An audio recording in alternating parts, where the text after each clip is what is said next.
First chatter at the end of day one of this test match in Perth. And I can tell you one thing, you could have done whatever build up you wanted. You could have talked about all the things that could have happened. There is not a chance you would have predicted what happened today. 217 runs, 17 wickets. And guess what? We played it in the backyard of one of Western Australia's proudest sons. And he is going to come up here to answer everything for us. This is what happened. So here we go. Gilly, proud son of WA, one of the greats from Perth. Did you expect this to happen? What surprised you more, the 150 all out or the 67 for 7? Yeah, great to be chatting with you, mate, and to our audience. Yeah, look, I'd be lying if I said I expected that to happen. You're right. You could have analysed everything. We did analyse everything, didn't we? Leading into this series, we've looked at India's form or lack of, if you like, at home, and Australia. Well, it was unknown because they haven't played Test cricket since the start of the year. So there was a lot of unknowns to a certain extent. But what we knew, it was going to be a fiercely fought battle, and that lived up to our expectations. And the fact that this Perth wicket at Perth Stadium, what we did know also is it was going to offer the bowlers assistance and be tough batting, but we could not have predicted 17 wickets. The most wickets on day one of a Test match in Australia since 1951-52. So that shows you how rarely that amount of wickets falls in Australia. But I tell you what, Harsha, it was challenging batting conditions. I don't think a lot of the players did huge amount wrong, but both bowling units bowled exceptionally well, and maybe even slightly more so the Indian bowling unit. That was absolutely world-class stuff and fascinating to watch. We'll go point by point as we go along, because Gilly these days is as much host as he is expert, so he covers everything because he knows rundowns anyway. But Gilly, win the toss and bat, isn't it? Australia have played 4 games at this Optus Stadium. All 4 times they've won batting first. You bat first, don't you? After winning the toss, was that in retrospect the right call? I really liked the call from Bumrah at the toss. I thought. You're right, Harsha, that history, a very small sample size of history, shows bat first. And it was a wicket that had spent some time under the covers, only as recently as Tuesday, an entire day lost of preparation opportunity for the groundsman. And in chatting to him this morning before the game, he wasn't too bothered. He just felt that there was going to be deep moisture, so he tried to dry the top of the pitch out, the upper surface. So he was relatively happy. I don't think the pitch did a huge amount, but it did enough if the ball was in the right area. So I liked Bumrah's approach. I thought it was a positive move, but it was always going to be fraught with danger if India either couldn't counter the bounce and the pace, or if Australia bowled and executed their skills really well. And they did that. Stark was outstanding right from the outset. Now, let me tell you why Gilly said what he did, about why the groundsman couldn't do exactly as he wanted to, because in the 3 days build up to this game in Perth, and I was going around your beautiful state, Gilly, trying to follow in your footsteps. You're a tourism ambassador too. So they took me to Margaret River, they took me to Swan Valley, and every time the sun came out, I'd say, now that track will dry out. And the sun just vanished. A little later. I'm told there's a lot of Englishmen who come to Perth and stay on. I didn't know they brought their weather with them. They certainly did, yeah. Very seasonal. And even today, Harsha, pretty much a crystal clear day, but it was only early 20s at best. It didn't have any of that sapping heat. Humidity was up slightly than what typically Perth offers. So maybe that just helped with a little bit of movement of the ball, but I don't think the movement was excessive. So it was always going to be a challenging time against a new ball, against a world-class lineup that is Australia. And that, of course, too, with a batting order that for India that's just been hampered, obviously, with Rohit not coming, and then Shubman Gill's injury. So there was debut caps being flown all around the place, Australia and India, but no debutants with bat in hand in the top order for India, but it was always going to be challenging for a relatively inexperienced lineup in these conditions. Since you mentioned debuts, let me take you back to your own and place that in context to what happened today. You made 81 on debut, didn't you? I 81? did. Yes. Yeah. And Up at the Gabba. the interesting thing about that was four other people in the team scored more runs than you in your debut test. So you'd have thought, wow, 81, but there were four others who scored more than you. Now, a young kid walks out today, he makes half of what you did and emerges the leading run scorer of the day. I mean, you look at that, Nitish Reddy comes out and makes 41 from 59 balls on debut. And Yeah. apart from, I thought KL Rahul looked good at the top. Rishabh Pant and Nitish Reddy, when they were batting, it looked all right. But what did you make of young Nitish Reddy? Yeah, well, I said no debutants in the top order, but certainly he in that middle order. He was on debut, of course, and I thought he looked every inch a Test match cricketer out there. He came in with wickets tumbling and had to try and forge a partnership with the ever dangerous Rishabh Pant. While Rishabh was there, anything was possible by way of a total, and the wickets falling around him always seems to draw a positive response from him. I love watching him play. I just love. I'll get back to Reddy in just a moment, but Rishabh Pant, he's a discussion topic on his own, isn't he? To see him there, we were so excited to see him, given the history and everything that happened, and the extraordinary accident that he recovered from. But to have him out there in the middle, I love the fact that he can look like he's going to play a passage of play in first gear at best, almost in reverse if he could go. He just doesn't want to extend himself. But in the blink of an eye, stealth-like, he can just turn it on. Be it against Nathan Lyon, be it against, I think, Pat Cummins. He charged Pat Cummins at one point just after a wicket fell. So that was a fascinating passage of play, and anything is possible with him in at the batting crease. But you're right, Nitish Reddy, he was, every inch a Test cricketer. I thought he settled into his innings well. He was positive against Nathan Lyon, who has an outstanding Test record here at Perth Stadium. So the momentum shifted somewhat when they were together. So that's an exciting start for the young man. Since you mentioned Rishabh Pant, I mean, I know Nitish Reddy made 41, but all eyes initially were on Rishabh Pant. And I can understand that you relate to him, Gilly, because when you were batting, you very often took people's breath away. He played one shot today that took everybody's breath away. I was on air when that was happening. I turned left, and I promise you not, Karaoke, who's seen more cricket than all of us put together, was like this. To tell him, you listen to that commentary, I say, Kerry, put your jaw back up again. And that was that sort of falling scoop that went for six in spite of a fielder there. And that's what he does. And that's why Rishabh Pant is so special. But the fact is that once again, Rishabh Pant had to walk into a crisis. And Gilly, as fans of Indian cricket, a lot of people watching here on Cricbuzz, big fans of Indian cricket, they're starting to wonder about these collapses. Is there something deeper to these collapses? Or is it a sign of something more? Because they're happening very often. Just look at this. And we don't even have the most spectacular one of them all that came in December when India lost 5 or 6 wickets for no runs. But if you just look down this list against New Zealand, 29 for 5, then 116 for 5, really 106 for 9, 15 for 7. I was at that one too. 46 all out. Gee, we're seeing too much. 54 for 7. There's too many collapses. Can you read anything into that at all? And I know we'll focus on the Australian innings a little later in the chatter, but I don't think India are the only team in the world that are suffering this situation, these type of scenarios. It seems more often than I can remember, teams are losing wickets in huge clumps, in devastating in regards to the outcome of games clumps.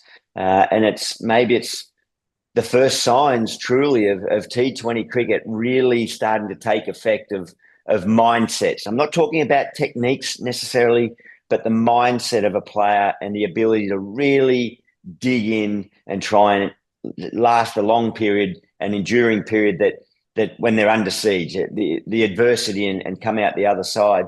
We saw KL Rahul did fight hard and try to get through and a contentious decision for mine when he was given out. I'm not so sure that was something Don't go that that far, Kelly. Overturned. Don't go that far. I've got a question for you exactly on that theme. And the gentle person that Gilly is, he started to answer that question, but we've got a slightly more aggressive name for it. We're going in the hot spots. Right.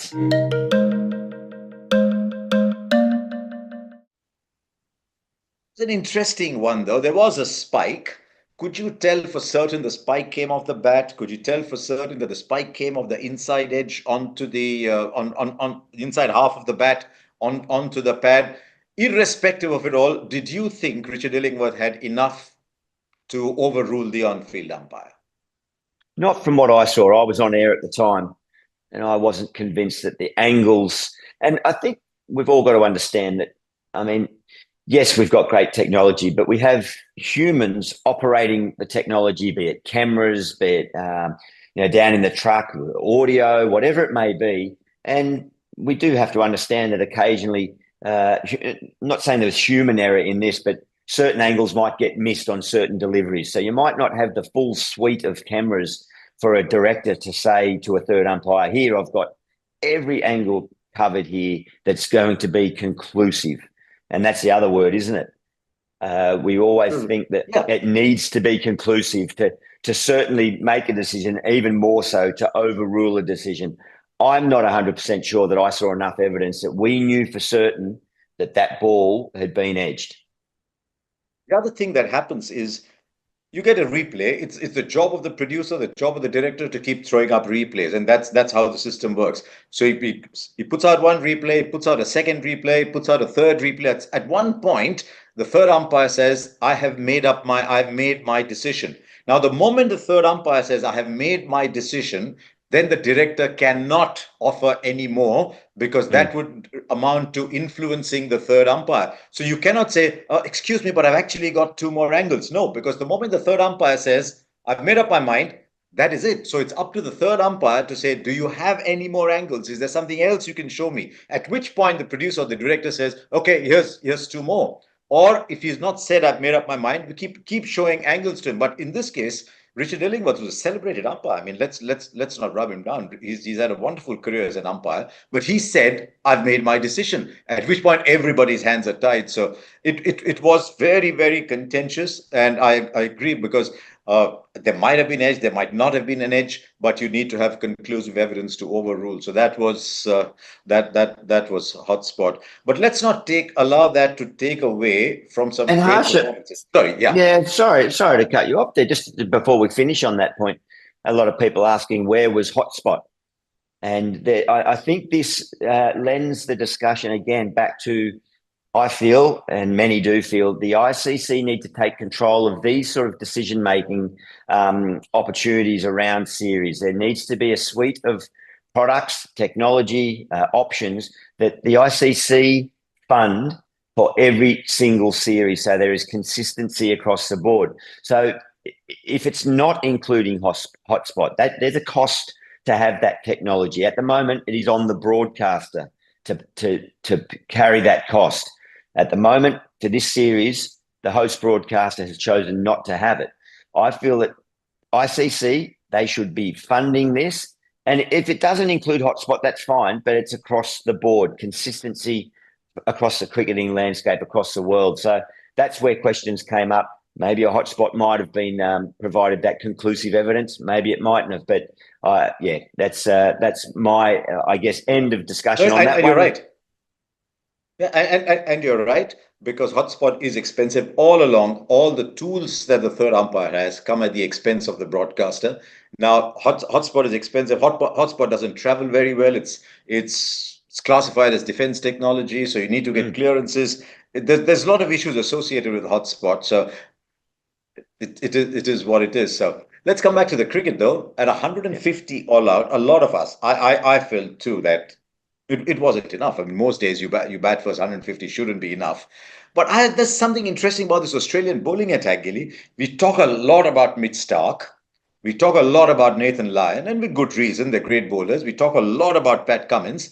And there's someone else who somehow doesn't have this aura around him. He's not this big social media person. He's not this big interview person. He's not there. And yet, Josh Hazlewood today, 4 for 29. He's been Australia's leading wicket taker in the last 12 months. We just don't talk enough about Hazlewood. Yeah.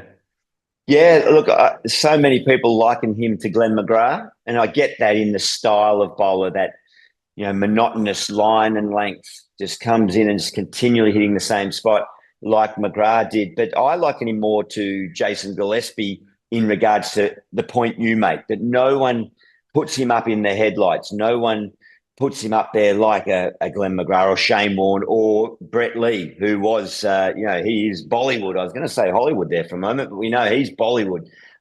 Jason Gillespie was the quiet achiever of our lineup when we were playing. It was just a ruthless type of bowling that Dizzy produced, and Hazelwood is the same. So consistent, so reliable.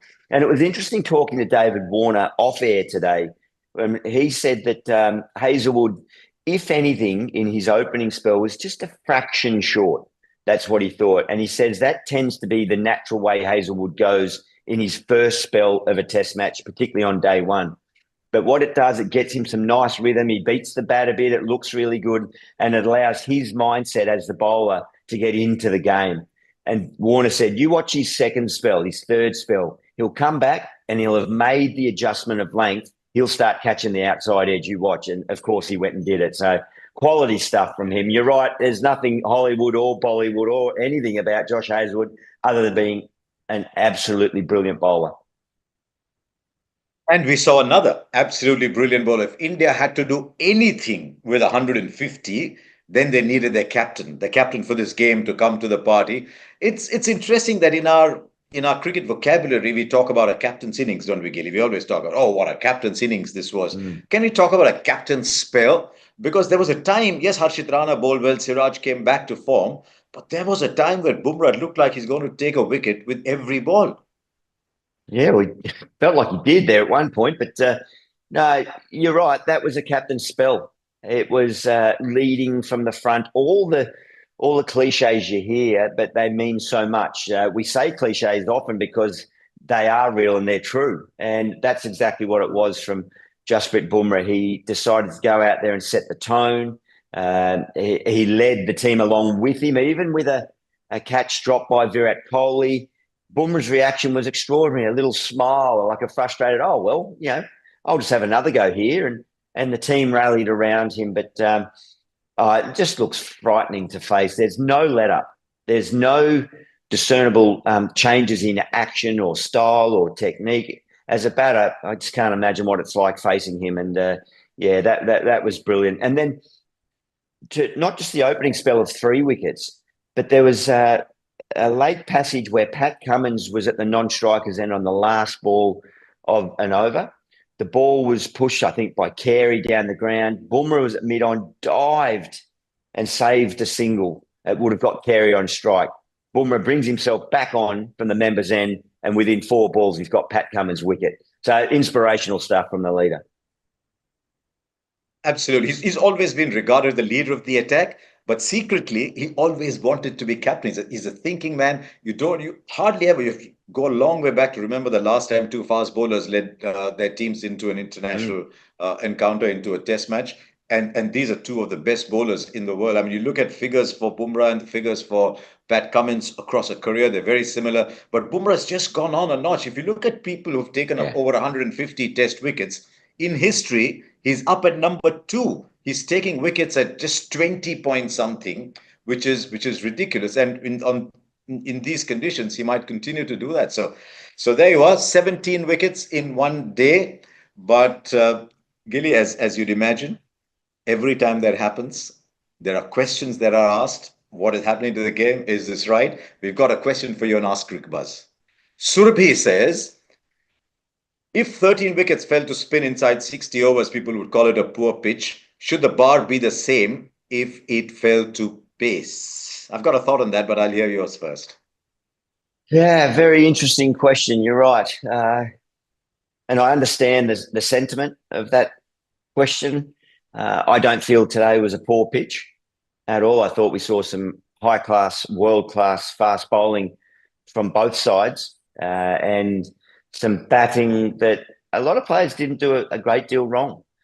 So I guess we'll judge it as the game goes on, as it continues into day 2 and day 3. Hopefully we get there. But no, I do understand. I like how you slipped that in. Hopefully day 3. Yeah, true. Yeah, well, I'm trying to advance my mind as to what might happen, but we can speculate on that in just a moment. But yeah, it is a fair point. And I think too often too much criticism is cast and afforded to cricket pitches too early. Let's wait and see by the end of the game, and we can make judgment. We said that. I said it in our broadcast. India knocked over for 150. They're right on the back foot here, but who knows? We'll let Australia bat and see if we can make a judgment about how that innings stacks up by the end of the Australian innings. So my own view is I don't like wickets that are either dangerous, where there is fear of physical, the ball might hit you, the ball just takes off, or the ball just deviates in odd directions, starts to take a lot of the surface off on the first day. I don't like pitches like those. I didn't see that happening. And I think we addressed that without specific reference to this question early on when Gilly talked about defensive techniques and hanging in there. I just wonder if hanging in there and the skills required to hang in there are leaving the game. But Gilly makes a valid point too. Let's look at it at the end of the day. So it's time to see what he thinks lies in store on day 2. Let's go fast forward.